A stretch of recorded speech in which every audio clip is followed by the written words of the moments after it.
Hello, my peoples. This is Maya Brava, and if you're just tuning into this channel for the first time, first of all, hello. Second of all, you probably are only tuning into this channel because you know me on Wattpad, and if you do, hello. Um, I'm one of those people who spends a lot of her time watching Yu-Gi tubers on YouTube, abridged series, and spends more time than I probably should watching Yu-Gi-Oh. I am actually thoroughly obsessed. Anyway, today I had this really strange impulse to dissect the Yu-Gi-Oh Zexal Duel Disc because let's face it, it has more development than most of the characters in that show. Not that I dislike Zale. In fact, you'll find out pretty soon that I really like Zale. No hate. Anyway, let's get started.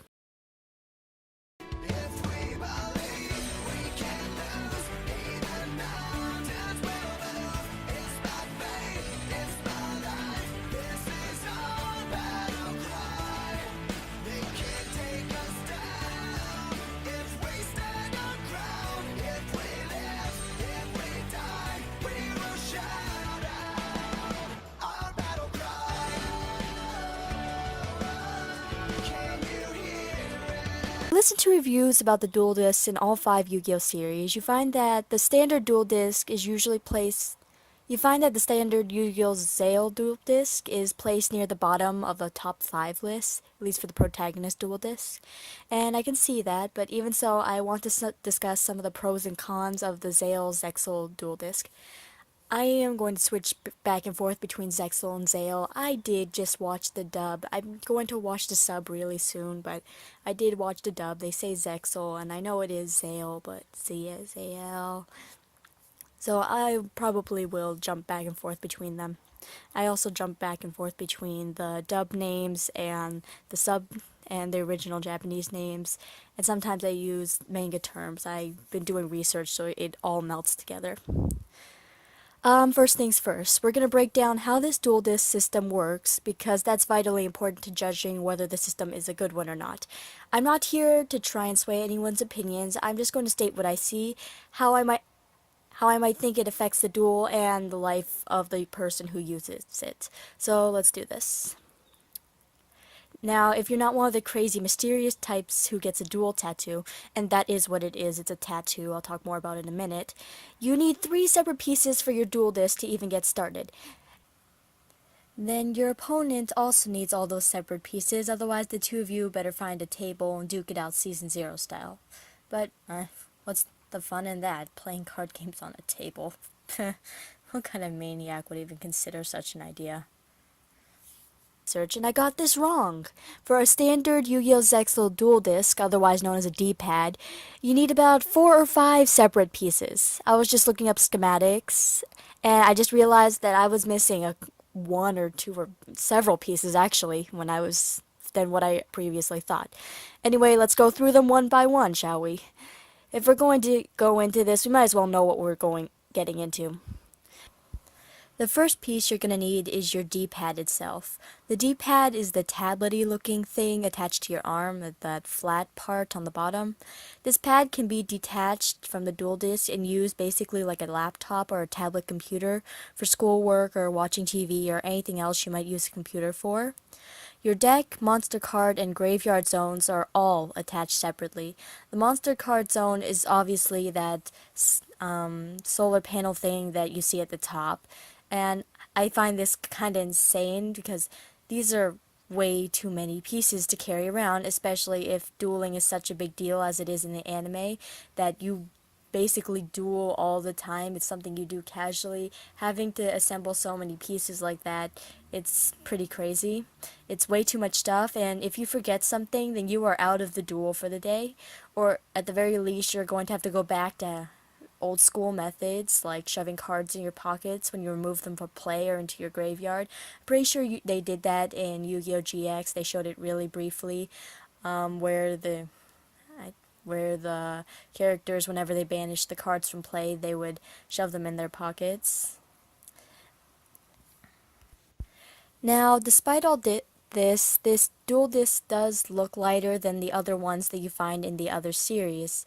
One thing that I always noted when watching Duel Monsters and GX was that if you made a real life dual disc, it would probably be really heavy, or at least moderately heavy, with all the scanners and the machinery and the holograph projectors.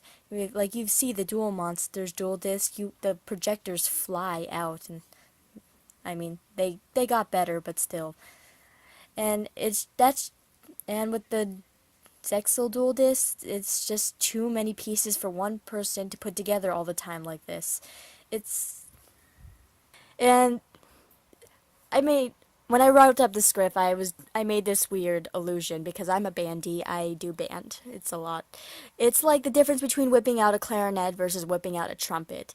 With the trumpet, you add a mouthpiece and you're good, but with the clarinet, you have like 5 pieces plus a ligature and a breakable piece that's the reed, and it's just way too many pieces. And especially with dueling, they're hard to keep track of. I am honestly surprised that normal duelists don't have a box or something to keep all those pieces, because there are just so many of them. The fact that you don't have your 5-6 slot spell card and trap zone does, in my opinion, cut down a lot of the weight from the design, because you would have 4 or 5 less scanners needed for activating your spells and traps. Your spell and trap card zone are just like a slot somewhere that will read your cards when you insert them, and then you can activate or switch them face up via the touchscreen on your D-pad.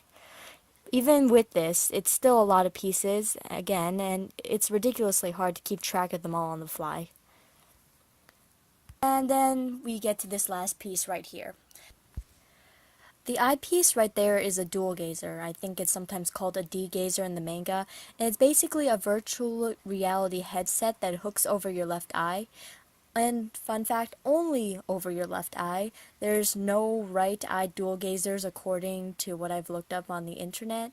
I do see this as a potential problem, considering I've always had trouble personally putting in radio headsets into my left ear. I don't know, they just never stick. My ears are weird. So this could be a potential problem. Anyway, the dual gazer, it syncs with your D-pad and creates the augmented vision link between you, your opponent, and whoever happens to be watching the duel. Like the D-pad, dual gazers, despite specifically being called dual gazers, have alternative functions outside of the card game realm. They can be used as phones with video chat capability, as well as it gives the user the ability to use any sort of augmented reality vision that may be in use around the city or in the classroom or something like that. And if you're a special little cupcake, then you might have one of these. They never mention what they're called in the English dub of the anime, so I'm going straight off of what Fandom Wiki has to say about it. Dual gazer tattoos, or just simply called dual tattoos, are basically dual gazers that appear on your face. A quote, when activated, it spreads around the eye, forming into a shape that's unique to every duelist. That was quoted straight off of Yu-Gi-Oh! Wikia. According to this article, the tattoo spreads over the eye and does some weird shit that is never explained, and that allows for the wearer to tap into the augmented reality vision system. And while this tattoo may seem kind of weird, because why would you need a tattoo if you have a dual gazer? I do notice that duelists who use them seem to have less pieces to deal with than the ones who use dual gazers. Like, take for instance the Arc-like brothers or Dextra and Nistro. I do not know what their Japanese names are, so don't even ask. This may be because the people who use dueling tattoos are meant to be more dramatic characters, and having that activation sequence when activating your dual disc takes away from the mystique and the mystery of the dramatic characters who use dueling tattoos. But even so, it appears that most people who use dueling tattoos have a type of dual disc that just sort of springs up from their D-pad without too much thought or assembly. The exception to this rule would have to be Kaido, because he has a whole transformation sequence, and I, I have a theory on what that giant spinning thing is that he throws whenever he summons Galaxy Eyes. I don't know if they ever explained it somewhere outside, but I always thought it was a hologram projector because his Galaxy Eyes is so huge. And Anyway, besides that, and the way his dual disc clicks together, he has just as much to do as any normal person with a duelist, and but Kaido's just being Kaido, so. Anyway, that's all the stuff that you actually use for dueling. Um, wow, I can't even remember what I was trying to get across here, because this turned into an information spam on how to play card games in the Yu-Gi-Oh! Zexal universe. I guess now is where I go through the pros and cons, because despite what people may think, it has pros and cons. We're going to start with the cons, because we always start with the cons here. I never end with cons unless I really don't like something, and I do not dislike Zexal Duel Disc. Sorry, Zexal Duel Disc too much. Okay, so we'll start out with the most obvious con. This is way, way, way too many pieces to work with, especially if you're an absent-minded middle school student like the main character of Zexal's, Yuma. Like I said before, I'm surprised that they don't have a case to store all the separate parts in so they don't get lost or damaged. Honestly, I think Seto Kaiba and Yu-Gi-Oh! Duel Monsters was the smartest about this. Even though in Duel Monsters it was like a one-piece dual disc that sort of like clicked together when you turned it on. He still kept it in a case when he wasn't using it or wearing it or in the middle of a tournament. And I think that's a pretty good idea. I mean, if I had a very expensive hologram projector that projected holograms of my trading cards, I'd totally put it in a case when I wasn't using it. And I know dual discs are meant to be portable, but let's be real here. Real dual discs would be expensive as shit, and you would have to and you would want to invest in a protective case for when you're not using it. Maybe have a nice strap, carry it around like a laptop bag, or you could even put your spare deck in there. That would be great. Especially with all the duelists running around, repairs may be pricey. I mean, they've got to be, not to mention, especially with the Zexal Duel Disc, replacement parts if you happen to lose some of them. And while I'm on the topic of replacement parts, I just like to touch on it just a little bit before I move on. Not too much, but there is an upside to this Zexal Duel Disc having 1.5 million separate pieces. If you happen to break or lose one part, you don't have to buy yourself a brand new dual disc. Like, can you imagine breaking like that one half on the original Duel Monsters dual disc, just like one half of the monster card zone? That would be like a bitch to fix. Not even kidding. You would have to like send it into a shop or something. So you don't have to, now that you do have the higher odds of losing things if you, with the Zexal Duel Disc, because again, there are so many different parts. But if something does happen to break, you'll probably have less of a problem than with older versions of the Dual Disc, where the Dual Disc is only a Dual Disc. If you step on your monster card zone when waking up in the morning with the Zexal Duel Disc, you can probably still stop by at the shop and replace or borrow a monster card zone from someone else if you really have a life or death card game that needs to be played. Interchangeable and reusable parts are always a good idea, so not saying that the other dual discs don't have those, but with this, they probably are a lot more common and easier to come by. Especially with like all the different types of dual discs they have. They probably have some. It said on the Wikia that they can be customizable to you, so that means that the parts can be taken off and changed around. So I do think that's a pro out of the con, if that makes any sense. Rise from the ashes of the stupid design. And another thing people complain about is the necessity of dual gazers. I'll explain why I don't mind them in a minute, but here's the thing. It's just another piece of an already complicated system.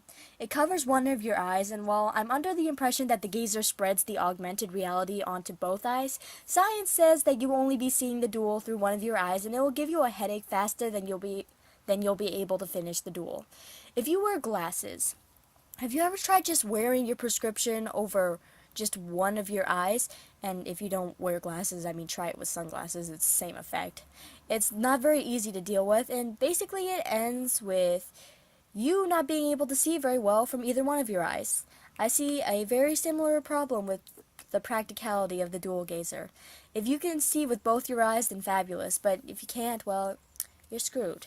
Either the dual gazers manage to spread the AR, the augmented reality, so that you can see it with both eyes, or everyone in the show has the ability to split their vision ignore their right eye when using the gazer, because they use the gazers quite a lot.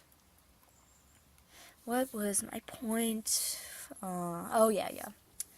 The D-pad dual disc system lacks solid vision projectors. That's like the hologram program from the previous 3 series, and therefore it makes it necessary to use a dual gazer. I understand if that's something you want to do, then maybe using the augmented reality system would add to the experience, because holograms can only go so far. But again, if you're going around day to day, having a hologram feature would make the disc so much better. My problem is that the feature isn't even offered, so you absolutely have to have all the vital pieces, or you're going to have to duel on a table back like they did in the Stone Age. Also, holding a tournament with these kinds of equipments, dual gazers and things, it's kind of crap. If you're going to go to a stadium to watch people play card games, then the least you would want is not to have to bring your own equipment to see it.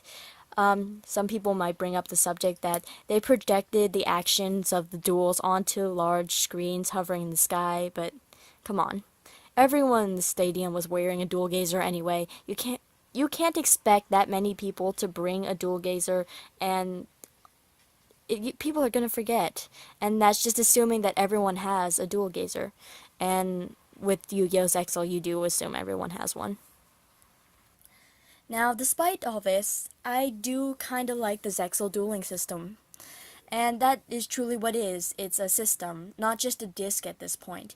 You can believe all you want on how Zexal ties in with the other 3 series, or doesn't tie in, as the case may be, but if you want to claim that Zale is not canon with the first 3, and I do believe contrary, but we'll talk about that some other time, then then you will have to admit that in this weird dimension, it's completely possible that they never used holograms in the first place and have always used their augmented reality.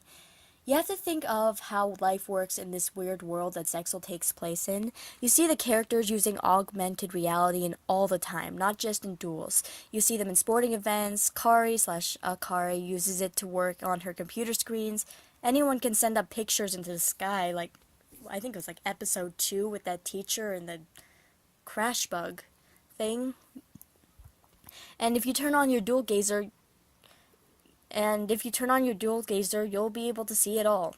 I bet if you walk down the street with a dual gazer, there would be advertisements just popping out of nowhere, because everyone uses those dual gazers, whether they are duelists or not. The same thing can probably be said about the D-pad. It's like having a tablet or a smartphone nowadays. Everyone has those 2 things in the show. If you wanted to be a duelist, you would just need to buy the plugins for your tablet and get a deck, and you'd be good to go. You could duel on the street straight off your phone, and I think that's pretty great. And while it is still a lot of pieces, I think if they simplified it down a little, it would still be a pretty cool system. It's like if I took my phone and synced it with my deck and had one of those Samsung virtual reality headset things. I wouldn't care if I got beat by every duelist who challenged me. I'd play the shit out of that every single time, because it would just be so cool. I think why I like this dual disc system so much, despite its complexity and it looks stupid. It really does. I mean, you look at the other dual discs and they're like dramatic. You can hear the dramatic-ish. And I'm not basing it on how it looks, I'm just basing it on how it functions. But despite its complexity, that in the long run, I feel like this is something that we could have the possibility to do if, Konami coughed up the money. Maybe not with card readers or monster zones like they do in the anime, but you can stand on the streets with your tablet or your phone, have your deck uploaded virtually or something. You put on your headset and boom, you have yourself a real Yu-Gi-Oh style duel, and I like that idea a lot. As as dual disc go in the anime, it's kind of mediocre, but But it is Zexal, and Zexal as a whole, it has a different style. It's a different way of doing things, and personally, I like Zale, and they broke some rules, and I mean, it was really stupid at times, but it was great at others. So, those are my thoughts. I'm gonna close out with a quote from Yami, from Yu-Gi-Oh! Bridged. You've made this game even more unnecessarily dramatic and complex. Kudos. Couldn't have said it better myself, my man. Anyway, that is my video. This is probably my first of many different fandom videos, probably most of them being Yu-Gi-Oh! Because Yu-Gi-Oh! Is pretty bomb. Like and subscribe. Tell me if there's anything I missed. I feel like I did miss something major.